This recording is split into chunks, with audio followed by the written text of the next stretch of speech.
And then this book had, to its credit, one of the things that people banned it for is that it has a page about masturbation.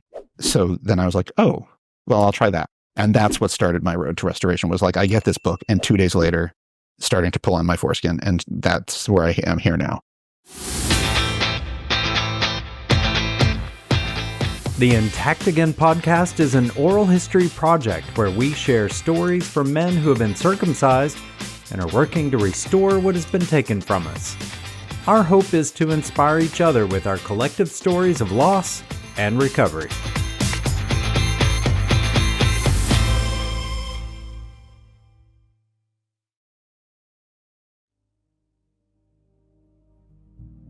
Our next interview is with Joe Wolfe, a 28-year-old who accidentally started restoring at the age of 13 and is now between a CI-7 and 8. You heard me right, he accidentally started restoring. He has a Jewish background, and we discuss the history of how restoration evolved in the Holy Land from a Jewish perspective. We also talk about the modern Brit Shalom movement that is changing the minds of people in the Jewish faith to keep the naming ceremony, but also keep their boys intact. Here is Joe Wolfe's story, or as we like to call it, his restory. I'll preface, I'm talking about all this from the Jewish perspective, because that's my perspective, and that's the history that I'm aware of and know the most about. So first we have to talk about, well, where did circumcision get started? And we know the Jews didn't invent it. This is something that we have record that the ancient Egyptians did. It's also something that we have less direct evidence, but it is possible that was going on in Mesopotamia as well. These are the two anchors of Middle Eastern civilization. It almost certainly came out of one or both of them. And of course, they were also cross-pollinating. There's a legitimate reason to say that the Egyptians got writing out of Sumeria as well. So these two places are sharing a lot, and it's entirely possible they share. Some good ideas, some bad ideas. Yes, very much so. At some point, the Jewish people start existing, and at some point, they pick up circumcision. Now, if you are a true, I believe the Bible is literal fact, then God spoke to Abraham and told him, circumcise yourself and your sons. If you believe that, then I'm happy for you that you have a faith. Personally, while I consider myself Jewish, I'm also an atheist. I don't believe in God. I believe that we're all humans and we're working together to find out what works. So if you take that view of it, if you can't ascribe it to a commandment, then, well, why did this start? I can't answer that. I think you could make the hygiene argument. A lot of people do.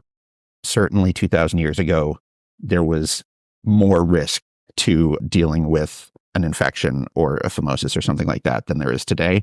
But I also point to the fact that most of the world was not circumcised, for the fact that that might be a bogus answer. But I can't possibly say nobody can. There aren't enough records.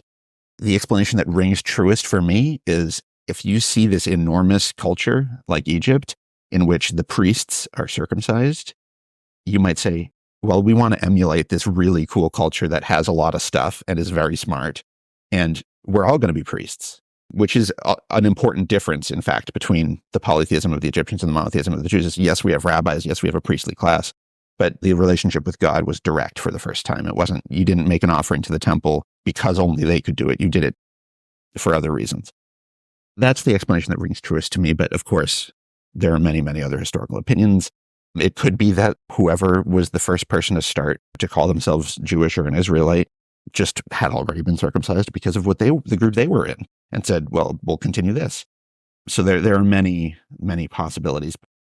At that time, it's important to understand the circumcision that was being performed by the ancient Jews was basically pull up the foreskin by the acroposte on the tip and slice off the end.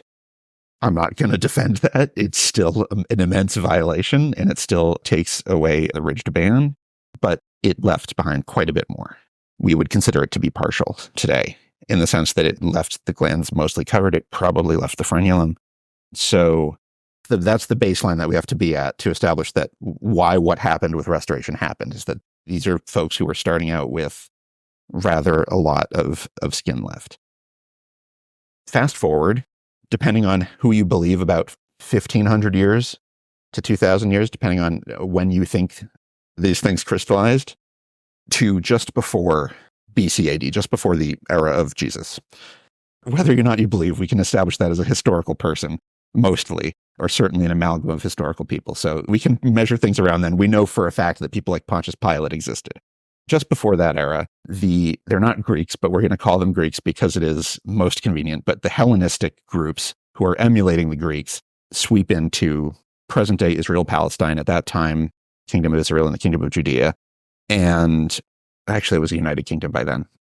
Don't crucify me in the comments. That was a Not pun. that United Kingdom. Different Yes, United Kingdom. yes.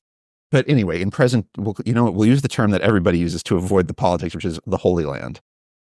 So they sweep in and they start introducing Greek cultural norms. One thing that the Greeks were absolutely huge on was the foreskin. It figures in all of their art, even in people they're making fun of. You can see how they paint it. Maybe it's a little fetishistic, in which case, who can blame them? But a lot of it was driven by a taboo, which is that they considered exposure of the glands to be a huge taboo in terms of they thought it was almost violent. They thought it represented nudity more so than being covered. And they also thought it represented being unable to control one's sexual desires and being animalistic. Yeah, you can see where they get this. If you look at, not that we have to go down too far, but if you look at how like a dog, when they're having sex, the tip of their penis comes out. And you can totally see how like that falls for a lot of animals. Like it's not something that's exposed until they're doing the act. And you could totally see how the Greeks would go from that to like, when it's covered, it's nice and sensible. And when it's not, it's animalistic. And you could also give them credit that something that is a relatively barbaric practice in the lowercase b sense, that they have a cultural taboo against it, makes a lot of sense as well. We don't think this is right. Therefore, we're going to invent a cultural taboo. But the upside of that is that in the Holy Land, it is very obvious who is Greek and who is not. I used air quotes there for the listening audience. And they have these gymnasiums in the classical Greek sense, which were always nude. In fact, that's where the word gymnasium comes from. And it was considered very taboo if you had any of your glands exposed to go to them. A lot of Jewish men at the time, wishing to assimilate, wishing to be part of the culture that had taken over where they lived.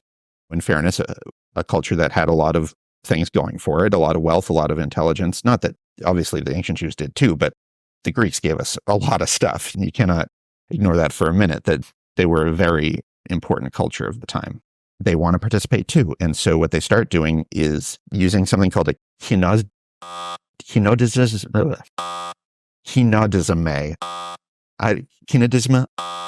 I don't know how to pronounce Greek. I was going to ask you the pronunciation. I'm afraid I don't know, but it's Kynodesme, I believe is the spelling. Kynodesma.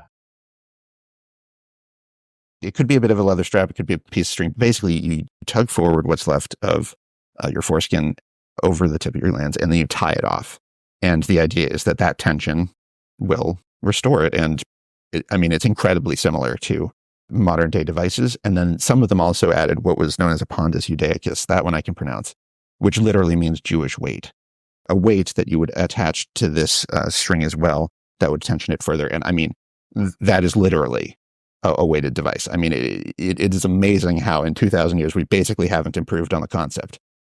These were people who would do this and would appear intact and would be able to compete at the gymnasiums and participate. And it really even wasn't about sport. It's so easy to say like, oh, they did all that because they wanted to run. And actually, no, it's because they wanted to socialize with the people who were at the gymnasium because they were the cultural elite. They were in charge because they had just taken over.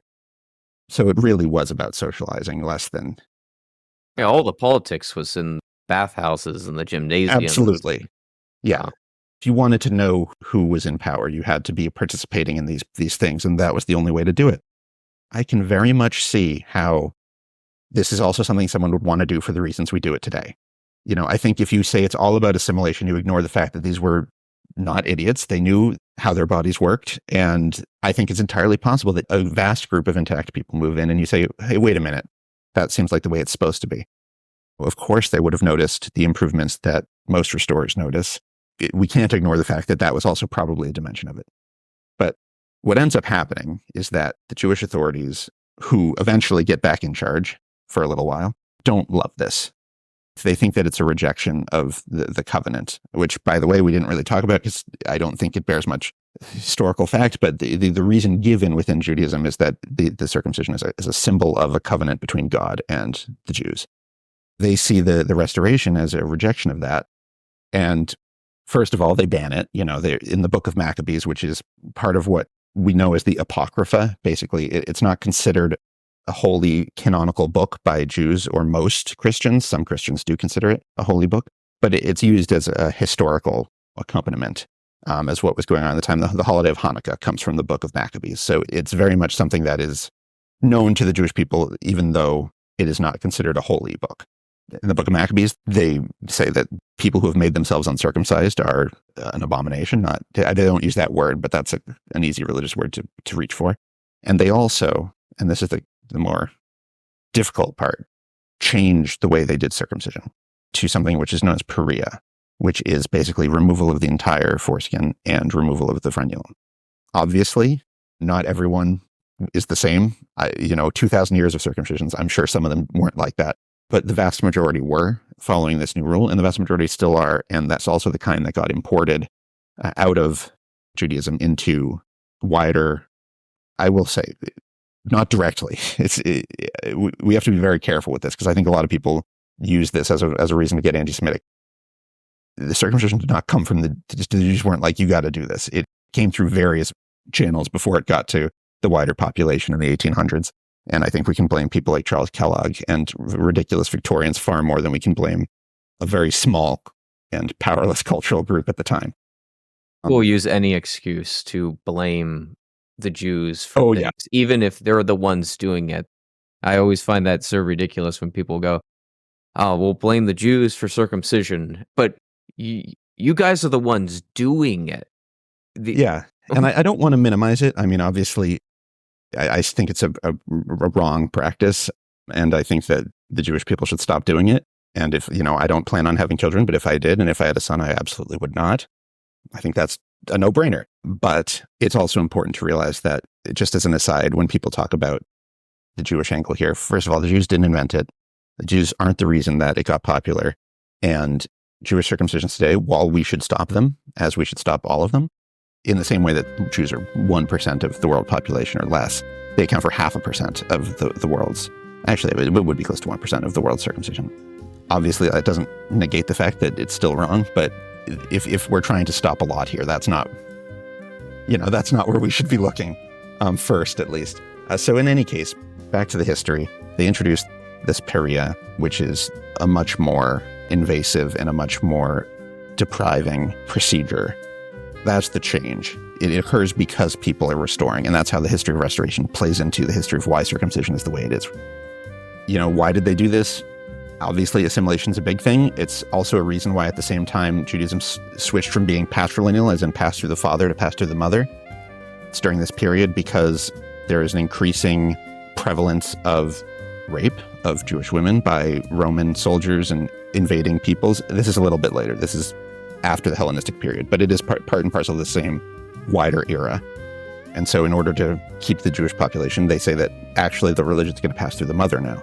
So a lot of change occurred in this period, as for the first time, the Jewish faith had to really negotiate with not being in charge of the temporal world that it lived in. Obviously, it was a very small place on the world scale, but now someone else is in charge of it, and that leads to a lot of changes, including Peria. Huh. I always thought it was always passed through the mother. I didn't realize that it actually switched at one point. That's fascinating. It was not something that was conscious. It was through the father because everything in the world in that time was through the father.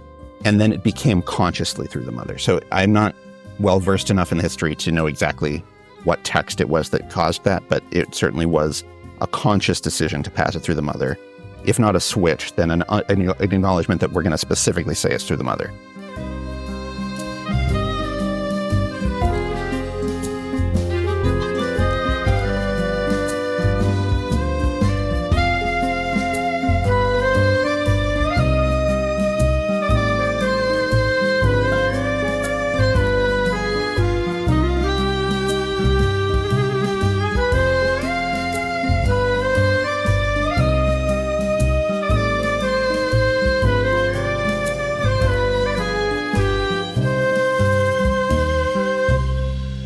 So I'm not a super expert on the history of the Brit Shalom specifically, but I can give you the context of it, which is that there's sort of two components to the bris. There's actually more, but we're going to simplify it to two, which is one is the circumcision and one is the naming. That's when you are given your Hebrew name, which is similar to a Christian name in the sense that it's what you use when you read from the Torah, or it's usually on your gravestone. It's a name that you're known by religiously, but it's not something that people use in their day-to-day life. If you live in a Hebrew-speaking country, it might be the same. It might not be. It might be an equivalent of your name. So, for instance, if your name is David, your Hebrew name might be David, but it might also not be.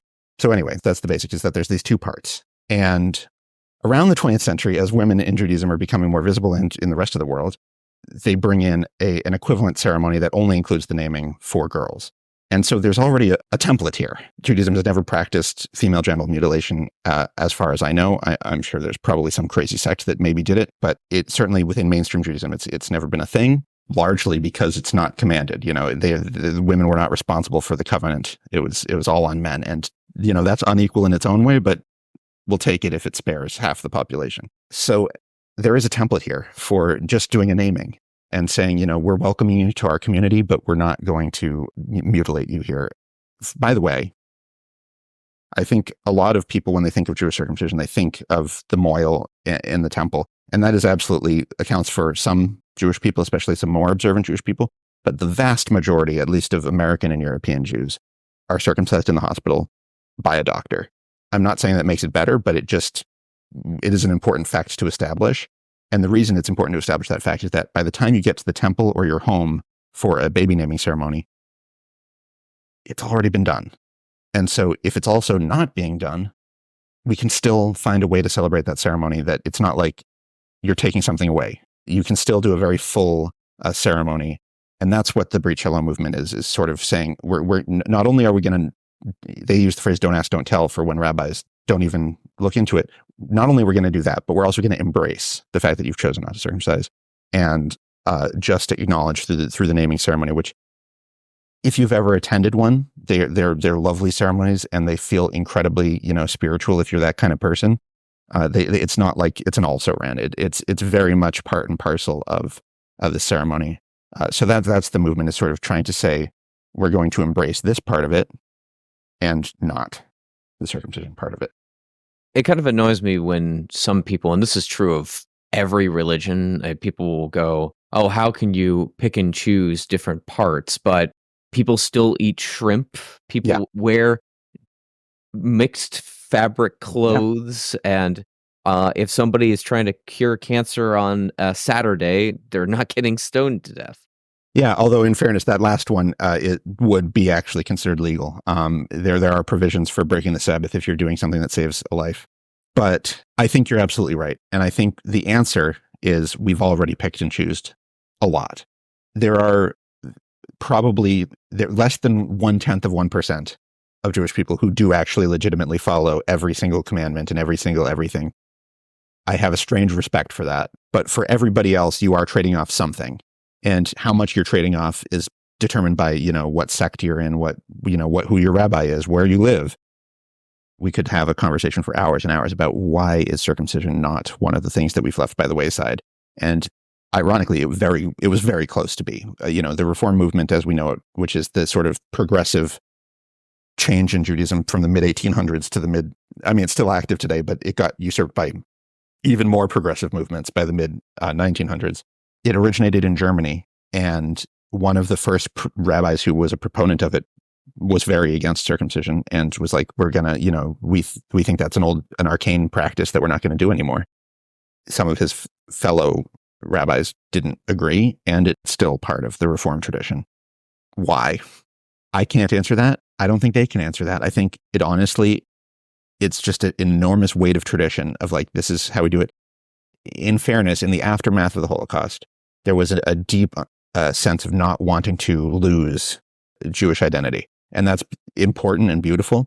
But I would argue that what one's penis looks like is incredibly unimportant towards how one feels as a Jew. As an individual level, it's important because you know your body and you know what's missing. But in terms of culturally, that's Jewish identity does not lie on the tip of the penis. In my opinion, it lies in one's brain and in one's colloquial heart. I And it should be also that child's choice to. absolutely. I mean, we are a religion where, and we're not perfect about this. We do it at 13, which is still pretty early. I don't think anyone is fully formed who they are by 13. I certainly had not. But this is a religion where you do choose to participate. You can never shed the ethnic aspect, that unless you get excommunicated, you are always considered a Jew, no matter what you do by the Jewish community. But this is not a religion where you have to take a vow or anything. This is a religion where you participate to the degree you wish to participate. And the exception to that has been circumcision. And the fact that that's the most irrevocable of all of them is just incomprehensible to me. I'll also say, just as a final point, the ostensible reason given is we don't want to assimilate. We don't want to look like everyone else. And yet we choose the one thing that for most people is completely invisible.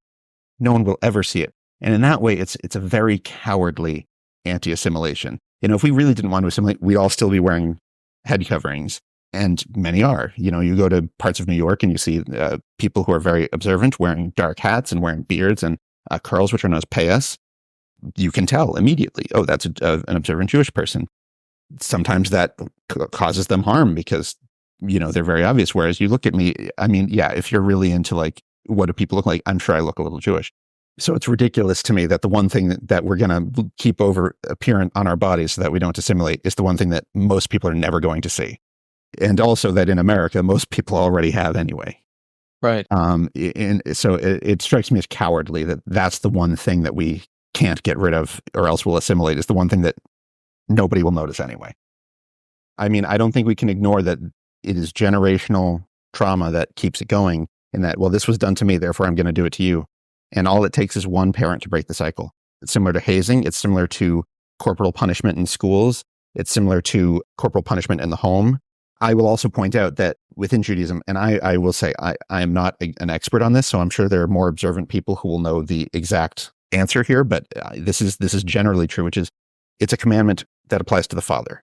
If you yourself are not circumcised, you are not allowed to participate in certain types of rituals. You are considered impure, and you are considered that you will not be able to go to the world beyond. We Jews have a very weird conception of the afterlife that gets a little muddled. That's part of your key card, is being circumcised. But the commandment itself to do it is to the father. He's the one who commits the sin by not doing it. In that sense, I agree wholeheartedly that, putting it on somebody who is not going to be the one experiencing it has a messed up sense of priorities to me. I think this is the reason it's done as children in the vast majority of cultures. For a long time, we had this ridiculous idea that babies couldn't feel pain. And that was legitimately the prevailing medical opinion. And now we know that that's completely false.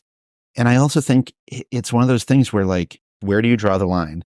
If you're not going to do it at birth, legally, I would say that, 18 or 21 or something, wherever we consider you to reach majority, maybe then you can make the choice for yourself. But in terms of, I wouldn't force it on anybody, obviously. But in terms of the faiths who do it at adolescence, it's just it's so staggering to me, because it's lots of people who learned how to use their foreskins. If you get circumcised at 13 or 14, you could conceivably have, experienced masturbation and experienced pleasure using your foreskin and then have it taken away from you. And so then, of course, you say, oh, well, we'll do it before they get there. Well, it's okay, but, and because otherwise they'll object, because they might, they know what it's for. And then it's okay, well, then when do you do it? Do you do it at 8? Okay, we'll do it at 8. It's this ridiculous who's on first sketch of finding ways to justify an unjustifiable thing. And also, I'll also point out that for people who get it done medically as adults, not to diminish the harms, but it is anesthetized. Whereas most of the ones done in ritual on infants are not anesthetized. I'm sure there are some that are. So if you don't take that as gospel. And then the ones that are done as rituals, like mass rituals, like you mentioned, are often not anesthetized intentionally as a way to, feel maximum pain. If you're saying, no, you must cause the child pain or God will be angry, you have to wonder, are we the baddies? Yeah. No, you have to take a step back and take a hard look.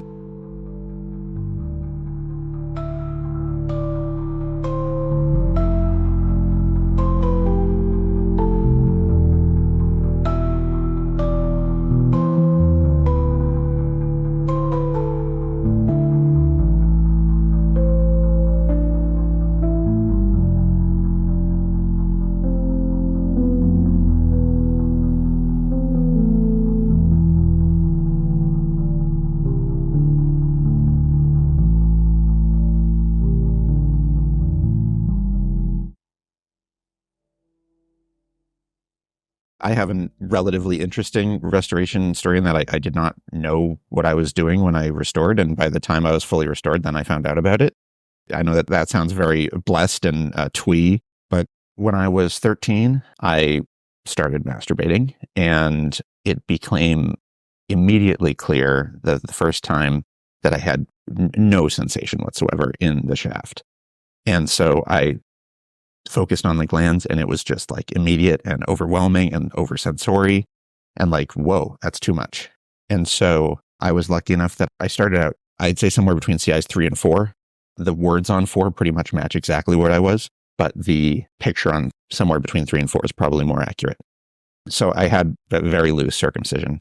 And what I started to do was, in order to deal with the fact that the glands was just getting overstimulated in my first 2 times masturbating, was I pulled it over and started using the foreskin. I think between a combination of hormones and the other growth that takes place at that time in life, and then the fact that I was pulling on it, it gradually started covering more and more. First of all, it was that the skin that was there just started to roll over because that was the position that I was putting it in. And then that started to grow more. By the time I was 16, I was at level CI-6.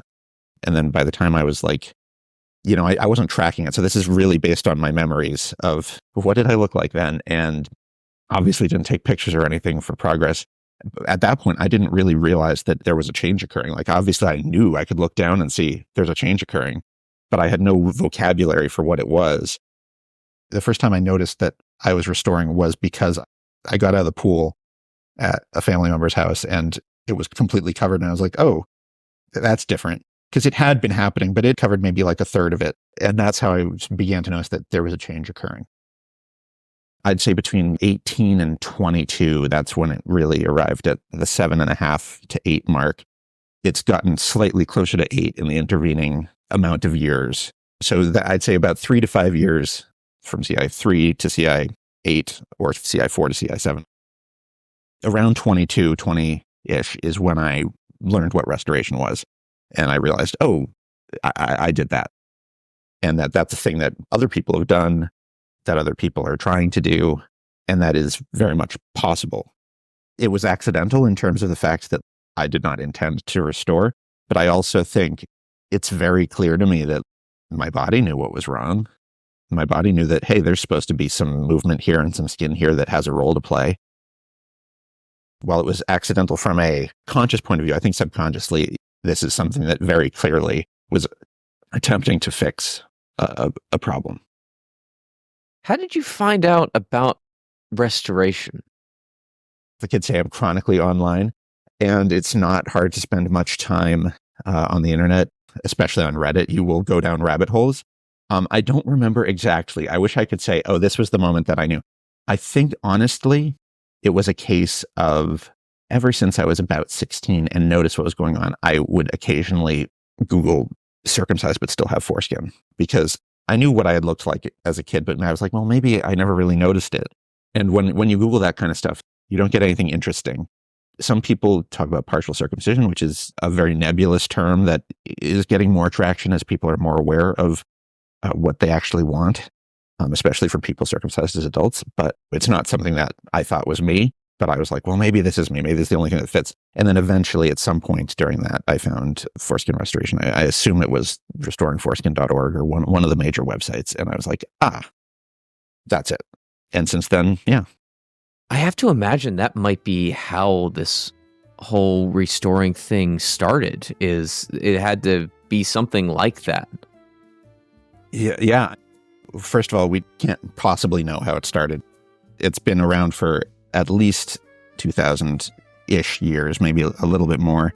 As with everything, it's entirely possible people did it and had no idea what they were doing like I did. And because there was no internet at the time, never would have mentioned it.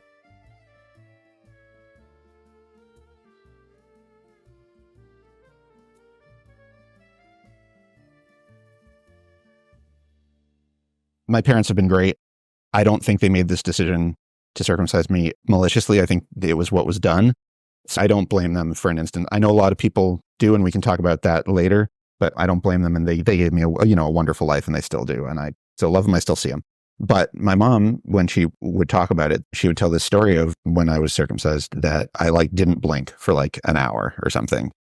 She would tell it as sort of a funny story. When I'm a kid, I'm like, oh, that is kind of funny. And once I grow up and I'm like, that's not really a funny story. That's oh yeah, we completely traumatized our recently born infant. And it was so traumatic that he didn't blink for an hour or whatever.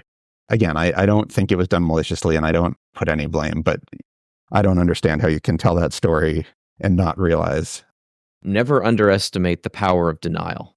People will find a way of coping and not realizing the wrong that they have done. And there's this wall that many parents have when it comes to admitting the harm they've done. And forgiveness is always up to the individual, but Absolutely. Understandably, a lot of people who experience a great amount of grief. And I absolutely think that's important to acknowledge and to work through as best one can, ideally with the help of a professional or with a trusted friend if they're up to the task. That said, I do think that every moment that we fixate on something we can't change is a moment that you could be doing something that's proactive.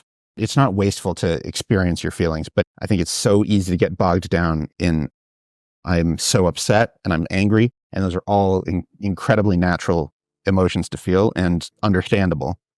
But if we can turn that into, well, I'm going to do something about it, I'm going to fix it, I'm going to make sure that it doesn't happen to other people, then that's where it can be turned into a positive. And I think specifically with parents, it breaks my heart when people are like, I can't talk to my parents anymore because of this. Obviously, they made a mistake, but most of them didn't do it maliciously, I would say. In fact, I would say almost all of them didn't do it maliciously. They did it because they were misinformed. That carries so much weight for you, but that was one moment for them.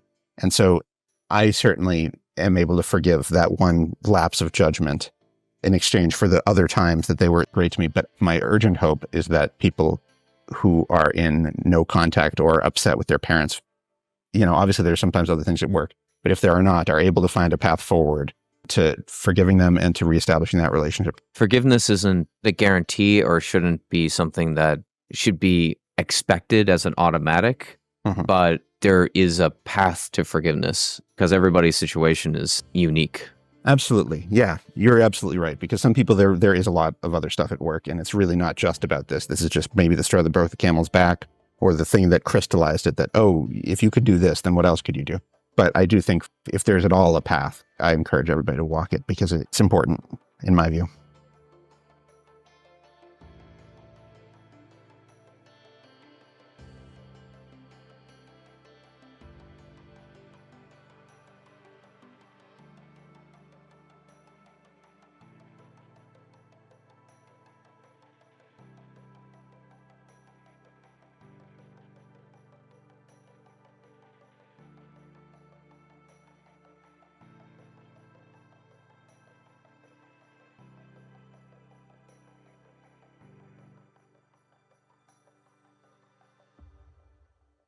One of the things that we need to do better on and certainly in America is sex education. And I don't think that's just true of the foreskin. I think that's true of everything. We do a very bad job.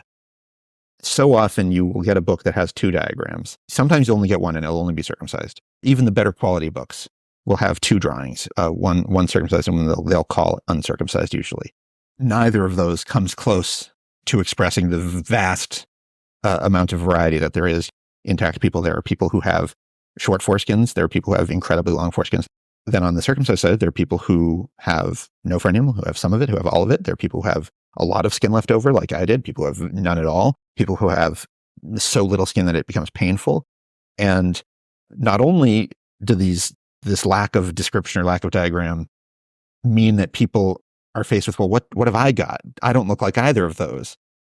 But also they're faced with, if I have a problem, if I'm like, oh, I'm in pain when I get an erection because my skin is too tight, or my foreskin hurts when I get an erection because my frenulum is too short and I'm intact, whatever the case may be, they have nowhere to turn to, these resources that should say, this is what this is. And we're not going to tell you exactly how you can fix it, but these are the steps that you might go down, maybe whatever it may be. And so I think that we have a serious problem with that form of education, that we ignore that there's a vast amount of different experience. We'd never get this through the education system. It's hard to get sex education, just the little that we do get through. But if we had foreskin restoration as a part of the curriculum, I think circumcision would end in a generation. I'm not as optimistic as you are, but I think you're absolutely right that it would make a huge difference. I know in my own experience that doing it as an adolescent was, I think, made easier by the changes of adolescence. And the problem is I'm not in the business of talking to adolescents on the internet, and I'm not going to start being in that business. But I do think that it's important that we find a way to get non-explicit, non-fetishistic foreskin restoration information into a place where it can be digested by people who are able to digest, in the same way. This is the reason that I thought it would come back to one of your other questions, is you talked about, did my family talk about sex in the household? The answer is we really didn't. It was not something that was very discussed. It was not repressive. It wasn't like, don't do that. It was just not something that was discussed. And the form it was discussed in was when I was the summer between 7th and 8th grade. So like 13, around then, I was given a book called, it's a pretty famous book called It's Perfectly Normal. It's one of the books that they tried banning, but we're not going to get into that. It's an incredibly challenged book because it has depictions of nudity and sexuality. It was an important book for me because it is a good book. Like, that's the crazy thing, is it does not do a very good job on circumcision.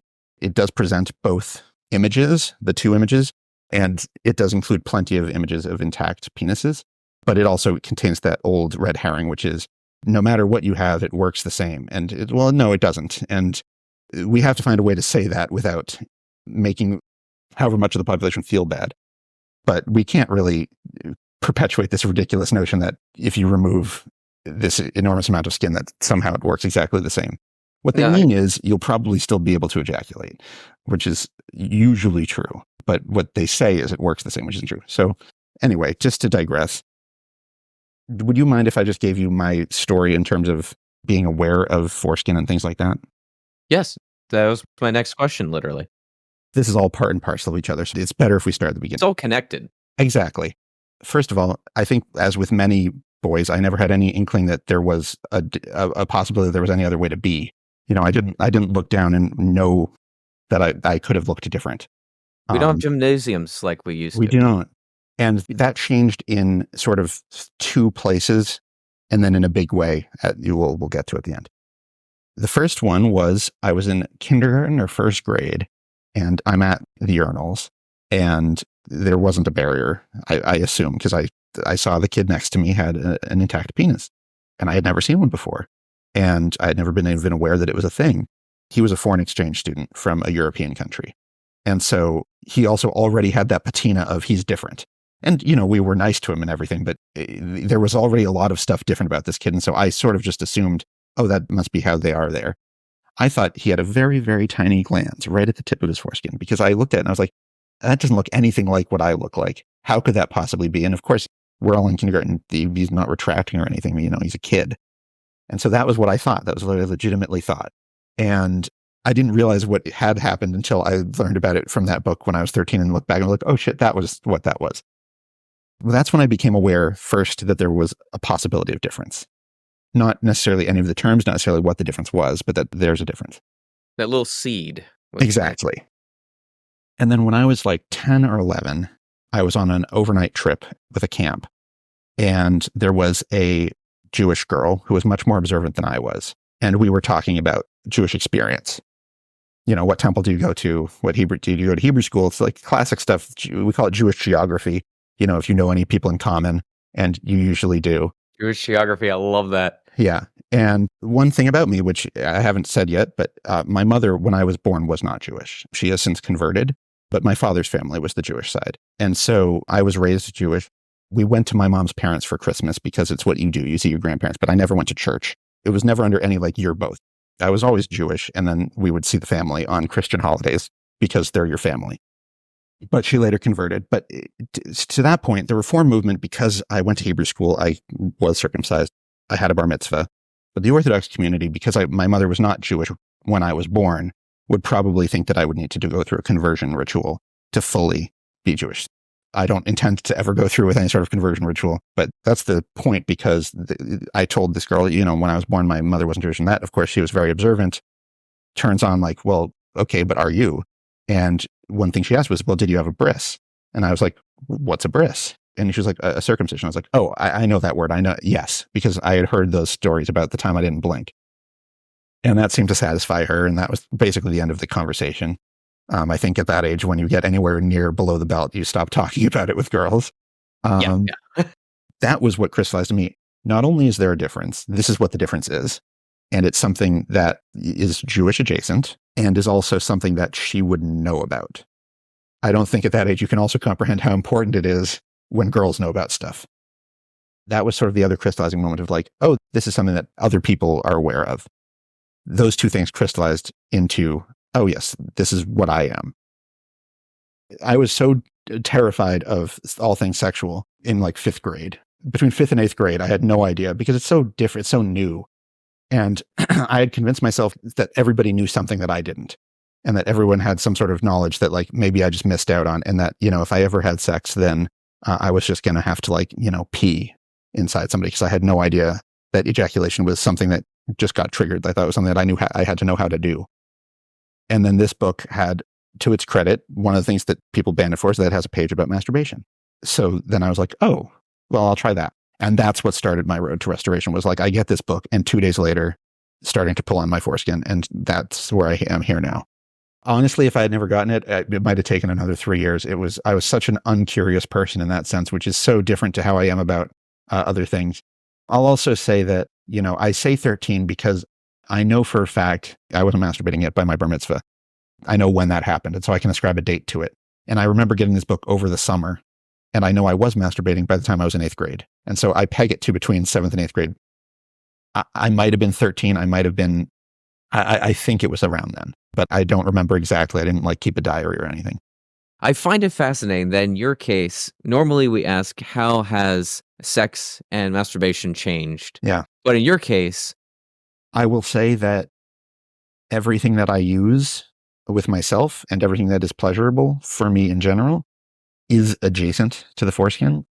The frenulum is very important to me, and the movement of the foreskin over the glands to stimulate the frenulum indirectly is important to me, and the gliding motion is important to me. All of those things are things that presumably got out of restoration, but I had 2 orgasms before I started restoring, and they both were kind of sucky, and now they're good. So who knows? so you're a very unique case. I didn't put these two things together, but you're in the opposite situation of most people, that you have literally all your experience has been post restoration instead of During or post, yeah. Yeah, no, it is an interesting experience, and I try not to be flip about it, but I wish I could answer the question. I'm also kind of glad that I can't answer the question. I like to say that's a good problem to have. I think there are some changes that I did experience. Ironically, I think these are things that a lot of restorers experience as they restore, but that, I can see an improvement, which is that when I was first starting this and was tugging, I obviously couldn't get very far over it. I would try to tug further, and I would experience maybe some pain because of the tightness of that. I was lucky enough that I didn't experience the pain just in a resting state. I'll also say that I went through the skin cells / smegma phase, unclear. I think a lot of restorers go through that, where it's unclear which it is, or if it's both. I noticed it was happening and I remember it, but I don't remember it perfectly enough to say exactly. And then I also definitely went through the phase of things getting stuck, pubic hair getting caught in the foreskin, or things like that. I'd also say that, again, it's hard to say whether this is because I am older or because of the changes, but I certainly experience more pre-cum now. All of these are common to restorers, so I feel comfortable saying, okay, that's probably an effect of this, but of course, I can't possibly know exactly. I can tell you both from previous interviews, things I've read, and personal experience, you are probably right. It's one of those things you can't prove 100%. Would it have been this way if not for restoring? But if you shake the 8 ball, it's going to say answers are pointing to yes. Yeah, absolutely. What I find kind of funny, I don't know if I mentioned this before, but in the last interview I did, we discussed Well, there's no accidental restorers. Like, that's not a thing. And then one interview later, here you are. The crazy thing is, I don't think I'm alone. I don't think you are either. I think that your body knows what's wrong and what's missing. And whenever I tell people that I've restored accidentally, the question they have is, how much were you jerking off? Basically, that's the question. Because how can you possibly have done that enough that it restored? And the answer is probably similar to a lot of teenagers. I wouldn't say that I was obsessed. Certainly it was frequent because I'm a teenage boy and that's what teenage boys do. I think more critically is that it was about the how. That's where it becomes really crystallizes to me, where the body knows what's wrong and shows you how to fix it. In that the first time I tried, I did the classic fist and it did nothing for me because I had no innervation there on the shaft or area.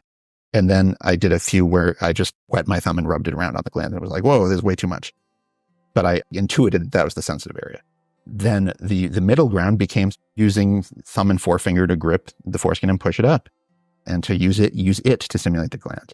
And that is basically a manual method, similar to 3, I think. It's hard to keep them straight. People who think of it as like, oh, if you're just doing this, it won't do it. You're correct. The way that my body told me felt good very much approximated manual tugging techniques. I cannot imagine that other people have not had that experience. The problem is they either don't know that they've restored because they don't know restoration is a thing because they never got onto the corners of the internet that I did. They're ashamed of it because they're like, well, I'm circumcised, but I have all this skin, which was me for a while. And we can talk about that in a minute. Or they don't even think about their penis at all. And it's just like, yep, that's it. It works for me. And more power to them. And then the small minority is the people who do realize they've restored and do talk about it on the internet and then are able to be like, yes, this is a small but existing subset of restoration.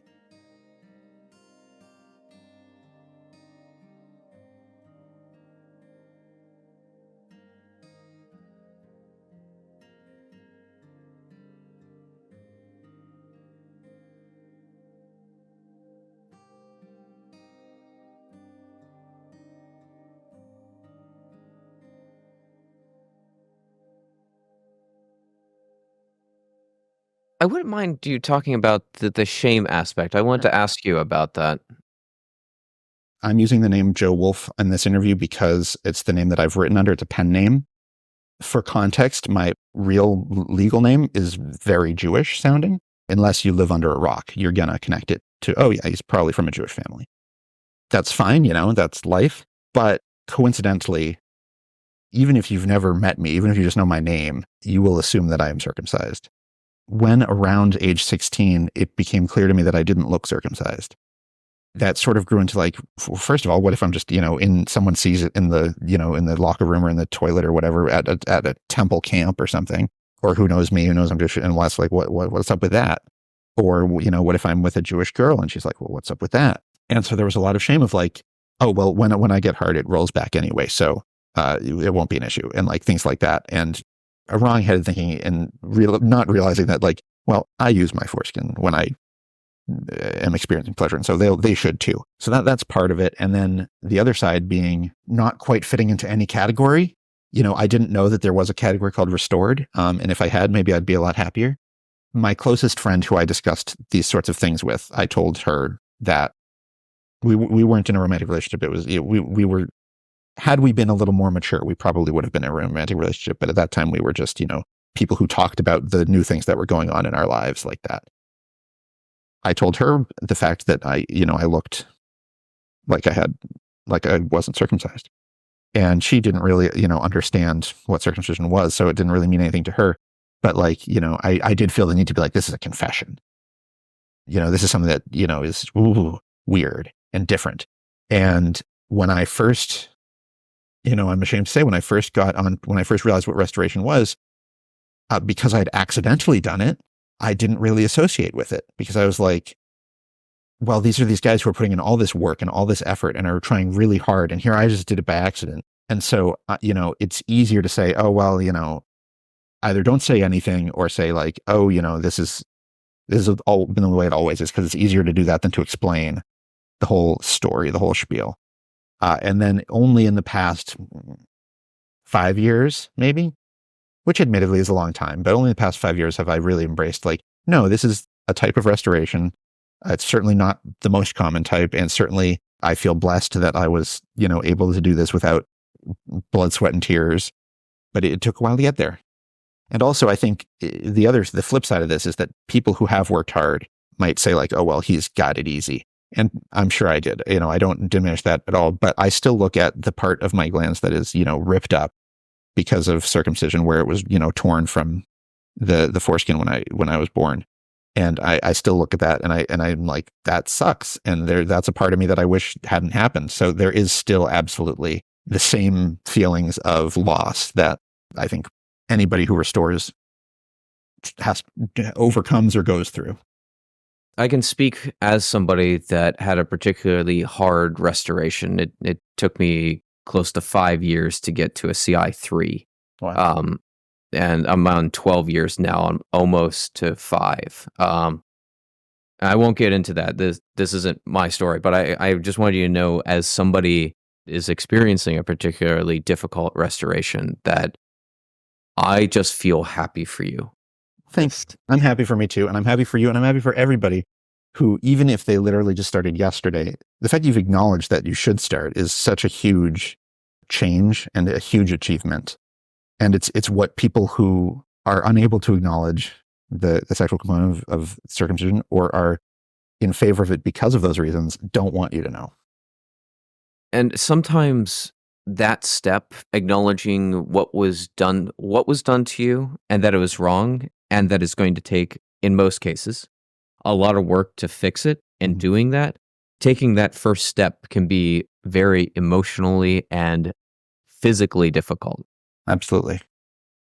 Just because the physical step was easier for you doesn't mean that the emotional component, as you're saying, was necessarily easier. Yeah. I'd also say, in terms of advice for others, this is not universal. It won't apply to everybody. But I think my case shows very clearly that you can connect restoration to pleasure in an immediate way, even if you're not fully restored. And I would encourage anybody who has enough skin to do it to use their foreskin during masturbation or sex. Obviously, you do what makes you feel good. But if you are able to pull it forward and tug it, do that and connect that with your pleasure, because not only will it make you feel better about the whole situation, but it also, in my experience, leads to growth, if not in the same rate as tugging, but certainly akin to it. And I think a lot of folks, either they're afraid of trying and it not working, which I absolutely understand, or their body is trained to have an orgasm in a certain way that they are not able to get beyond. And maybe they just say, well, I'll continue to do it the way I've always done it. Adjusting as you have the amount of skin to do it is, I think, really worth doing. It's one of the best examples of multitasking. Very much so. I mean, this is easy for me to say, but I think that, for instance, my technique always involved and still involves, pulling forward and then staying forward, and small movements over the frenulum glands area. And so, if I may provide some small amount of advice, anytime that you're pulling down, you're pulling in the wrong direction, unless you're using that as a tension tugging exercise in the same way. But, if you once you have enough skin that it is able to pull up, keep it up, and that's a form of retaining too. And so, people spend a lot of time thinking about erect coverage. If your body's showing you how to get it, just continue to go in that direction, is my very easy sounding, but obviously hard in practice advice. And when you're speaking earlier of people saying, oh, you accidentally restored, how much were you masturbating? They would ask that. Inherent in the question is the idea, oh, there's something wrong with masturbating. I think it goes to this, what if you were masturbating a lot? Who cares? Yeah, that's true. I think in those days, it was anywhere from 1 to 4 times a day. That's on the frequent side. The funny thing is, for the longest time, I had no idea about sexuality or sex and was afraid of it. And then once I flipped the switch, I had a high sex drive. I think that that's true for a lot of people too. Once they discover it, whether they discover it because they discover it themselves or they're told by another person or they read it in a book, as was my case, which feels very silly, but just that's life. Knowledge is power. Exactly. Lasting, anywhere from in those days, probably a shorter side, but 5 to 15 minutes. Thankfully, it's longer now. If you think about that, 5 to 15 minutes, 1 to 4 times a day, is a rather large amount of tugging. While it didn't feel like work, if you do crunch the numbers, it does resemble what someone would do if they're trying to restore. And my message is, why not incorporate that into your restoring too, if you can, if you're able to, because that's time that you can use and, as you say, multitask, but also have a much more pleasurable experience of multitasking. It connects your gains to progress and pleasure. There's something else that often comes up in these discussions is this idea that when it comes to men's sexuality, people refer to it as working or not working. Can you procreate? This is another thing that I hope to write an article for Beyond the Bris about, because it is something that I feel very strongly about.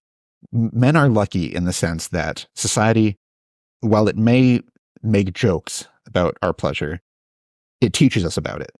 Every sex ed class mentions ejaculation. They might not mention that it feels good. They might not mention that you can do it yourself, but they do mention it because they have to. Biologically, you have to. Whereas most do not mention at all the female orgasm. But the flip side of that is that society has this ridiculous notion that male pleasure and the male orgasm is easy or automatic. And it can be. And certainly statistically, men do orgasm more quickly on average than women. But as long as we think about it as automatic, we ignore the fact that, first of all, that it's special, that it's something that's individual, but also that it's something that some people have trouble with. Even circumcised people who are able to orgasm when they want to do not have the same experience as people who are intact and do not have the same sensations as someone who's intact, simply because you can't. Something has been taken. And so we have this society that tells us, well, yeah, all teenage boys jerk off all the time. And that may be true. It isn't true, but maybe, even if we accept it as true, it doesn't negate the fact that even if we view that pleasure as, silly or automatic or whatever, it isn't good. And it is his right and his privilege to take that away from him via circumcision. It seems just gross to me. I have never experienced a female orgasm. I don't think I ever will. I will not compare. It's not a competition. But we do have this societal notion that somehow one is this ecstatic, amazing event and one is quick and over. In reality, I'm not sure if the average male orgasm is as good as the female one. I don't know. I can't possibly know. But we need to tell him that it should also be a great experience of pleasure and ecstasy for him, that it can be, and that by taking away bodily functions, we diminish that. Most of the people making the culture are circumcised. But I can say, as someone that has been restoring, I went from it being the stereotypical, it's over, to I understand why women moan now. Once you learned about restoring, did you ever use devices or any other techniques? I have not. I learned about it when I was at a place where I was happy to be considered restored, when I was at like a CI-7, in between a CI-7 and an 8. I'm thinking of changing that. I'd like to look at O-rings, a little something to improve the very tip. That's something that still, I like how it looks in general, but that's an area that I think I might like to improve on. Get that more tapered look? Exactly. The reason I want this is because sometimes when I'm cold, for instance, it does do it. And it's like, oh, that's pretty cool. Wouldn't it be cool if it did that all the time? I'd also, over the past year and a half, I've experienced some changes, which I never thought was going to happen.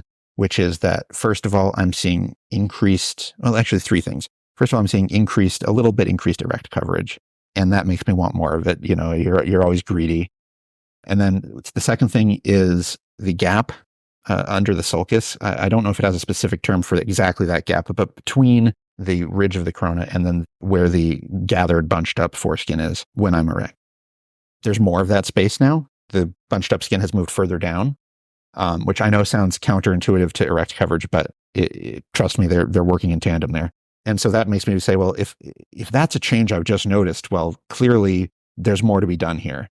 And then the third thing, which has been the craziest, and it's been just like wild, is like for the longest time, my pleasure was centered around my frenulum and where it met the scar line / what used to be the ridged band.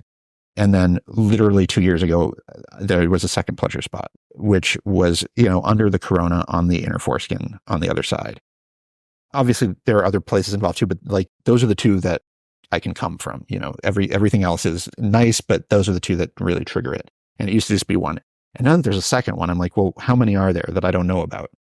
Because I was so focused on, I love what this does, that I was, and I still am perfectly happy. If it stays at 2, I'll live. If it stayed at 1, I'd be happy. But now that there's a second one, I'm like, well, okay, how do I activate any others that are out here? And so I've been thinking about trying to make an effort to do a little bit more retention and maybe do some more stretching to try and boost what erect coverage there is there. I had such an easy experience the first way through that getting off the pot, and it requires commitment, as I think all restorers will know. Now that I'm not doing it accidentally, I really do have to give it some thought. I've also been trying to, dekeratinization I think is such a buzzword.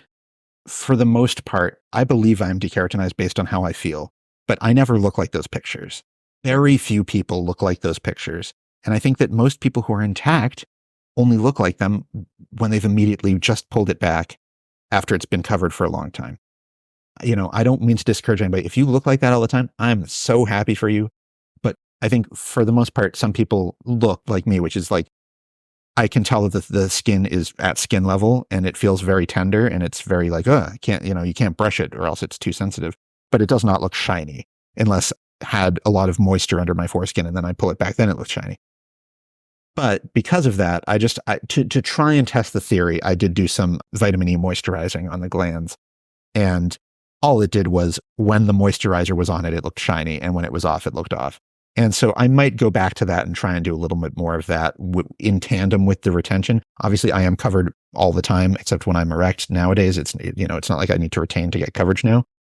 It's something that I might do as part of that. I think people spend so much energy trying to look like a picture that might not really be attainable for most people, if not possible at all. So I do try and focus on what you feel, not on what you see.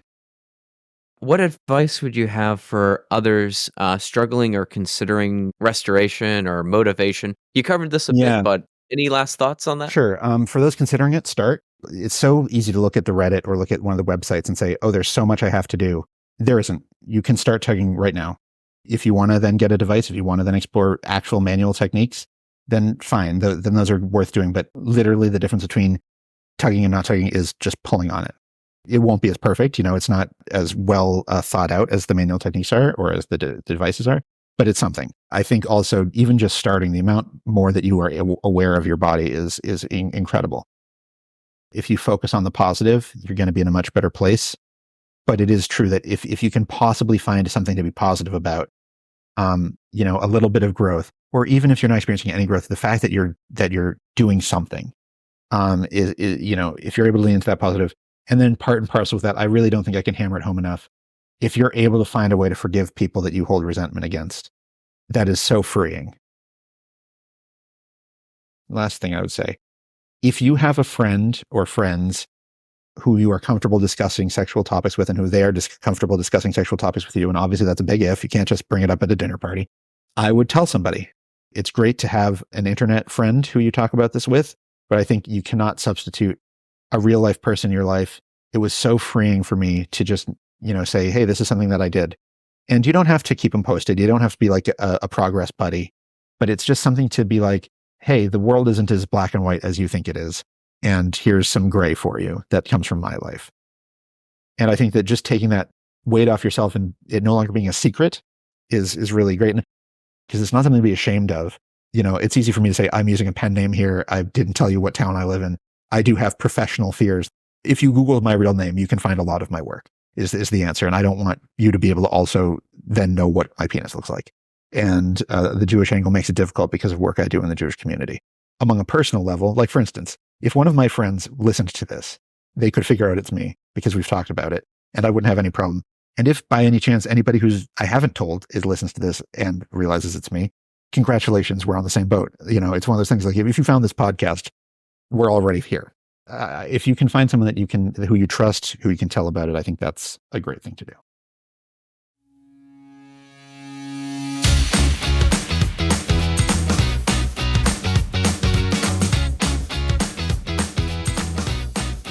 This podcast is hosted by Dick Guyver and edited by Open Roads.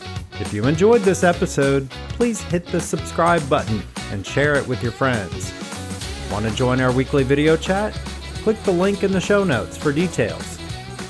We also need your help to keep this podcast going. For just $3 a month, you can help us pay for the podcast and inspire others in their foreskin restoration journeys.